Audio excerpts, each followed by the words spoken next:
Oleh cibai oleh zau Google kan ya tun din rahianin kan misau YouTuber deh ngan du kan ni cewa acan kan thil chunga pusi bahasa kan zai thiam kan chuan vor misau ta na ro thu tin thu le hamin hu che tu kan ne ya chimi che kan en me kang yang ama channel ni a ama ero chu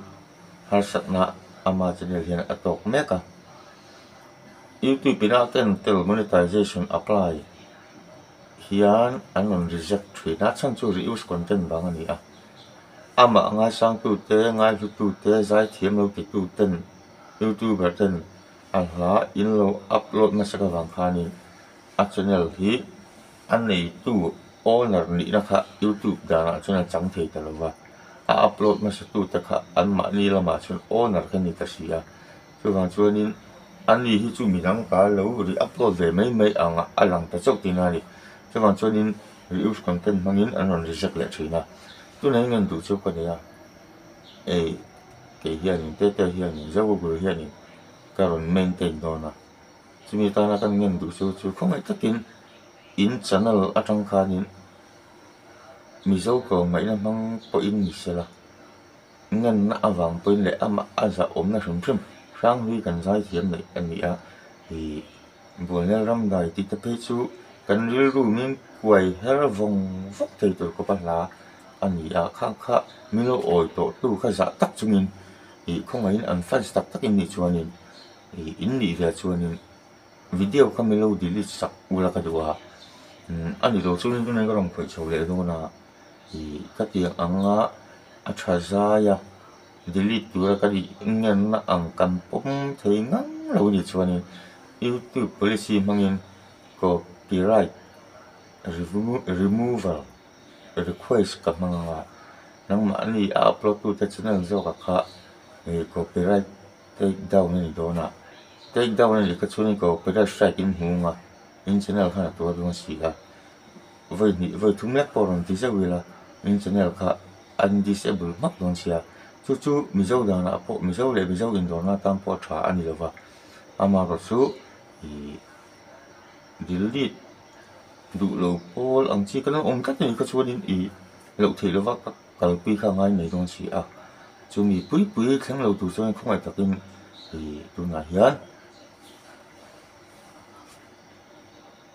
lo delete ta wala bolna ram dai ta la du em class 5 vela mi zo thu le ha kan zira kha hi video hi ka ron ri upload lo na a channel a hian chu te po chu description a hian link ka da a chu mi a chu lo click pula la subscribe lo po kan subscribe pula mi lo view sak lo la ti kan so ma chu ni an bera chuanin ani tu di tak pusi wa sang hi za tak chungin lo ko ru ama ta chu ama ina ahman na tu di taka monetize thina ta na man dei turin kan lo ho a kan ngai san kan ngai lut saka wanga kan lo upload sak to akha delete pila mizo kan nia thazain mizo in to rang na tu ani alom le chungin a tha lom le alom ni don tak lom le ti chungin lo ko delete tang u chu ania kal mang ram tak oba ni ka lo pon copyright registration mang pin aron in claim vet thei thowa mà chú quý chung ngay luôn mi dâu thường mấy na in nhân takin mi dâu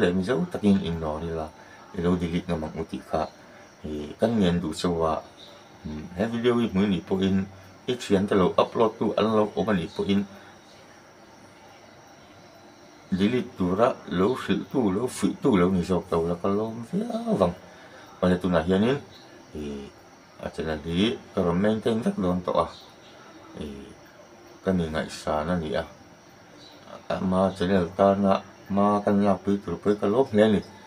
ta ka kan sei tel ta sala ale khumai takin tu na upload tu te pusi sanga puwan sanga la song ang chi kha chu lo in delete ta ula ti kha kan nian chewa chu o taka in lo delete mai kha in channel social na tang po khana thado na ni tika kan sei tel le kar luwa channel ti alo chiat pal chu nu lo me nya so kan chuanin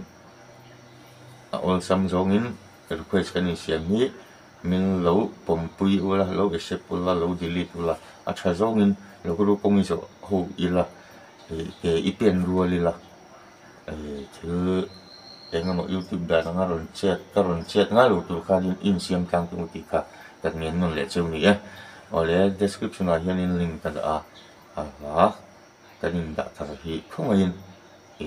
milo khir sak de ula subscribe la kilo pokhat milo ti sak de ula kalom leam